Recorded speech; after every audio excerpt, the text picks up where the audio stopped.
Y ahí creo que tenemos que ser los padres y los docentes los que ayudemos en una fase inicial, una fase temprana, a enfocar a los chicos, que nos ayudan también a relacionarnos con los demás. Creo que son más importantes que el álgebra, que yo no sé cuántas veces has utilizado tú el álgebra.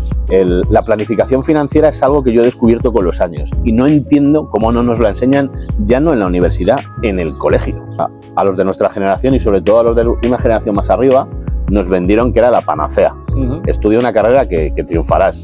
Nunca actúes en rojo, piénsate cuando actúes, cuando estés en amarillo, e intenta ejecutar siempre que estés en verde. O sea, no pienses que yo no me he hecho mis cruces por no haber estudiado la licenciatura, ¿eh? Hay una frase que voy a decir aquí y siempre se la digo a todo el mundo cuando comentan lo del tema de la suerte.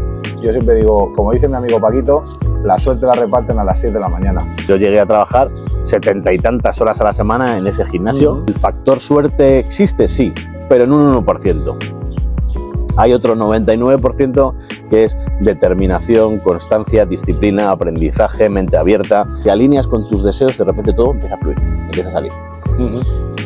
¿A que sí? Hola Bioeducas, estamos aquí una vez más con Fran Navarro.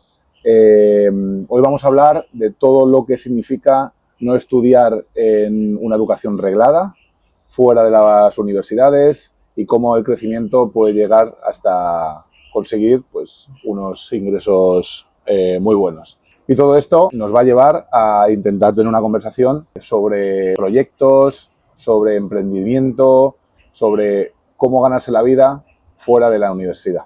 Así que, como ya sabéis, todo esto no entra en el examen.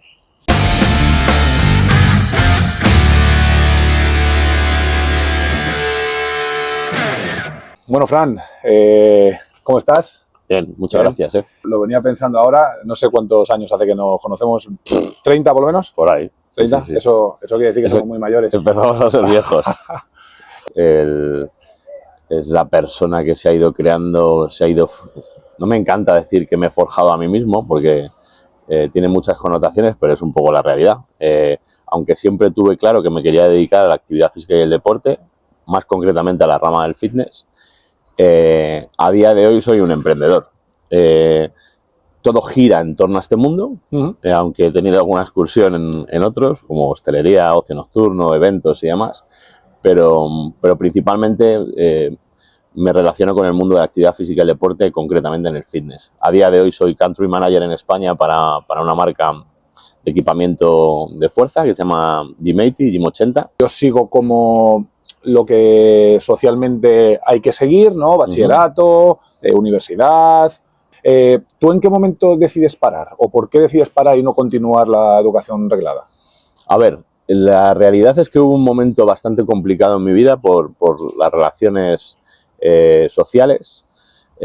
Tú y yo en el barrio lo marcamos como los buenos y los malos. Tú te quedaste con los buenos, yo me junté más con los malos. Cual yo decido parar mis estudios en seco.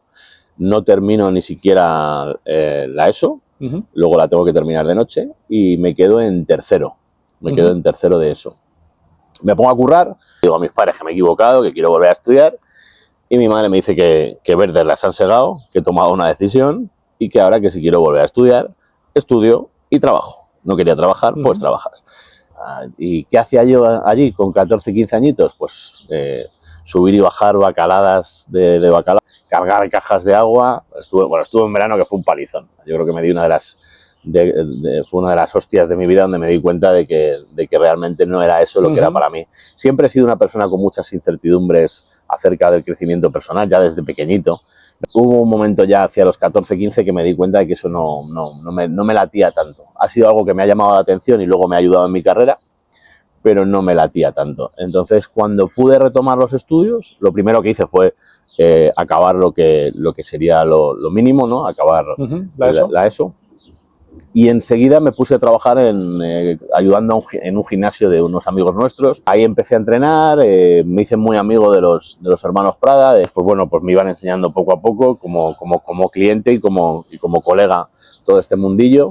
Empecé a hacerme una formación no reglada En aquel momento se hacían los fines de semana. Primero me sacaba la de monitor de fisioculturismo y fitness, luego nutrición, luego masaje deportivo, entrenamiento personal, clases colectivas bajo ritmo musical, y comenzaba a emerger un proyecto que era el TAFAT, que luego te recomendé a ti, y lo que son ahora también los TSEAs, ¿no? ¿Vale? Que son el grado medio y el grado superior. Mi carrera empezó por ahí. En el momento que me hice las primeras titulaciones empecé como monitor del típico gimnasio de barrio, y por la noche trabajaba de camarero. Una chica que venía asiduamente a tomar café y a desayunar me preguntó, coño, ¿tú entrenas, no? Digo, bueno, pues hago, tal, me estoy formando.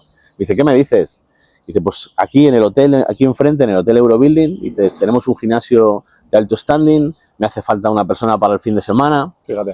Y ni me lo pensé, me puse a trabajar, no dejé el VIPS, no dejé el gimnasio entre semana y me puse a trabajar allí los fines de semana.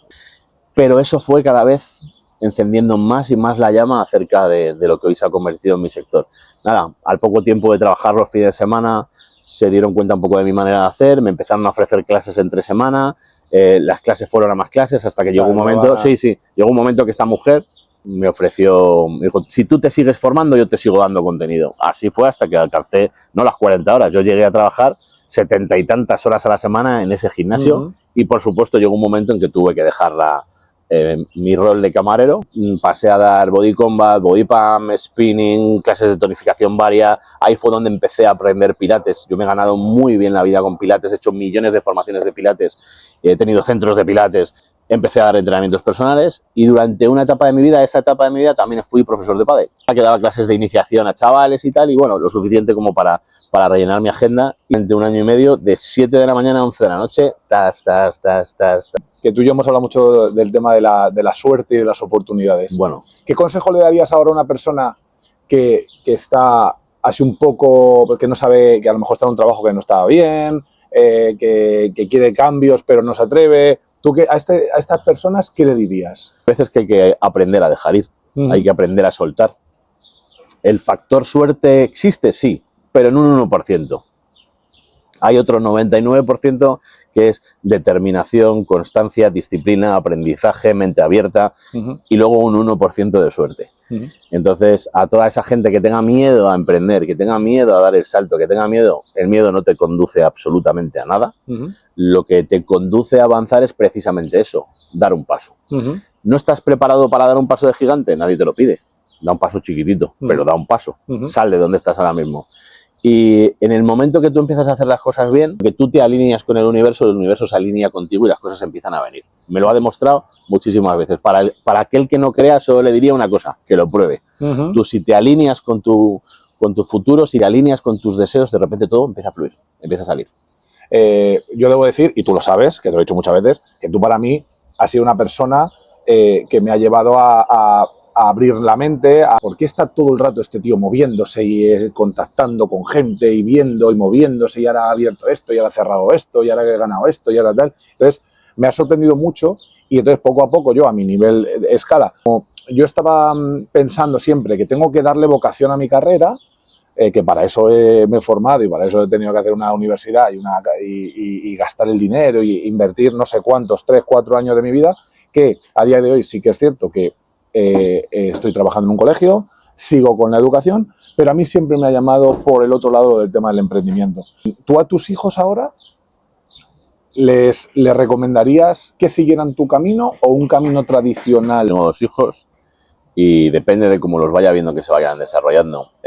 No pienses que yo no me he hecho mis cruces por no haber estudiado la licenciatura. Creo que ahora mismo, en el punto en el que se encuentra mi carrera, estudiar ciencias de la actividad física y el deporte no me iba a aportar nada, pero en algún momento que ya estaba creciendo, haber metido otra carrera en la ecuación, como por ejemplo económicas, a lo mejor sí me hubiera sumado. Lo que pasa es que también ya el tiempo es lo que es. Que yo haya decidido, o mi vida, porque tampoco fue una decisión, mi vida transcurrió más hacia la formación no reglada, no significa que no crea en la formación reglada, creo con matices.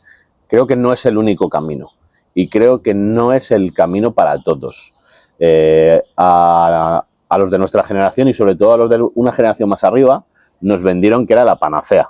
Estudia una carrera que triunfarás. Entonces hay gente que no tiene predisposición, por muchas carreras que estudie, a ser abogado o a ser profesor como tú o ser biólogo. Ya puedes estudiar lo que te dé la gana, que si la pasta no está, no está. Y ahí creo que tenemos que ser los padres y los docentes los que ayudemos en una fase inicial, una fase temprana, a enfocar a los chicos, ¿vale? Hacia estudiar una carrera, una formación profesional o una formación no reglada. Tres cosas que meterías, que quitarías ahora, por ejemplo, de lo que hay, y meterías tres cosas que para ti ahora mismo, con las edades que tenemos, crees que son fundamentales para el desarrollo de una persona. Vale, no sé lo que quitaría, sí sé lo que pondría.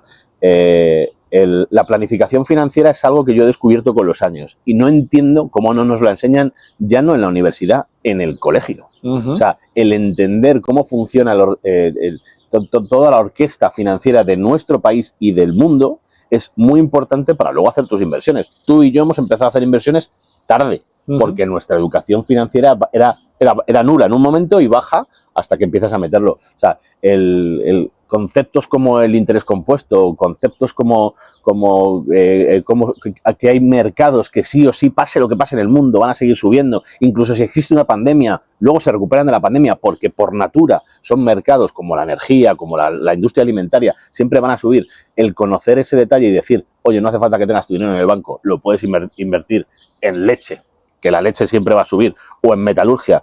Estos conceptos que para mí eran completamente desconocidos y mucho más, si te pones a pensar que yo vengo del sector del fitness, el que te lo expliquen para tener una construcción de tu economía a futuro, creo que es súper importante.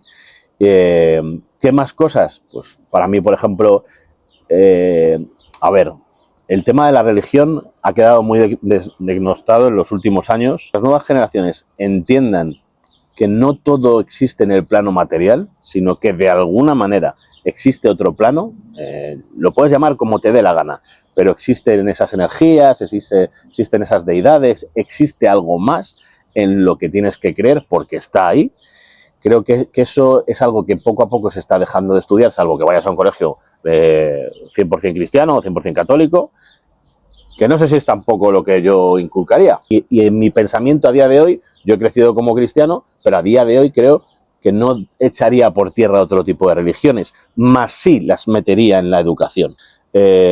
Nunca actúes en rojo, piénsate cuando estés en amarillo e intenta ejecutar siempre que estés en verde. O sea, de alguna manera tienes que saber cómo está tu semáforo mental y en función de cómo está tu semáforo mental, saber si eres capaz de tomar decisiones importantes o no. Por ejemplo, si yo he tenido una bronca increíble en mi casa con mi mujer y voy a trabajar y voy en rojo, yo sé que voy en rojo, ese día no puedo tomar decisiones estratégicas porque es muy probable que la cague, ¿vale? Eso tiene que ver con el mindfulness, eso tiene que ver con tu energía y eso tiene que ver con el todo. Si yo voy con una energía negativa a la oficina, esa energía negativa también la traslado a los demás. Y ya no es un tema de si crees en Dios o no. Esto es así. Esto es así. Entonces, el que en el colegio nos enseñen este tipo de cosas que nos ayudan también a relacionarnos con los demás, creo que son más importantes que el álgebra, que yo no sé cuántas veces has utilizado tú el álgebra. ¿Volvieras a nacer? ¿Elegirías la vida que has tenido o elegirías estudiar en la universidad? No fue una elección mía. Yo fui preso de mis circunstancias. Si te hubiera podido elegir, me hubiera encantado disfrutar de la fase universitaria, me hubiera encantado poder vivir en un colegio mayor, me hubiera encantado poder disfrutar de ciertas cosas. ¿Me habrían traído hasta aquí? No lo sé. Ha sido el que me he tenido que enfrentar a mis necesidades. Entonces, cuando tienes dos hijos y que levantar una familia, no es que quieras o no quieras, es que quieres. Ya. Luego hay gente que se lo toma de otra manera, pero para mí no es opcional. O sea, pues bueno, pues tienes que valorarlo todo, tienes que valorar todo esto. Entonces, intento dar pasos hacia mí mismo sin que afecte demasiado a mi familia. Ya que conoces el proyecto de Viveduca, ¿qué te parece? Joder. Busca un gran problema y solucionarlo de una gran manera. Y creo que es lo que estáis haciendo. Entonces, no tengo duda de que os va a ir muy bien. No perdáis la base, que por lo que me has contado antes de la grabación, no la vais a perder. Estáis construyendo una gran base, pero muchas veces cometemos el error de no hablar de lo que pasa en los finales. Cuando montas un proyecto con más gente hay que hablar de cómo podría ser el divorcio. Nadie quiere hablar del divorcio, pero hay que hablar de él. Entonces, el decir, oye, si Viveduca llega a facturar 100 millones de euros y uno de los socios se quiere... Lo lograremos. Sí, Dios mediante. Y uno de los socios se quiere salir, ¿cómo se sale? todo eso hay que dejarlo reflejado en el pacto de socios y que quede todo perfectamente claro para que cuando llegue el momento no os pongáis colorados ni haya discusiones. Pues nada, nos vemos en el siguiente capítulo. No sabemos a quién vamos a entrevistar, pero será gente interesante. Y recordad, todo esto no entra en el examen.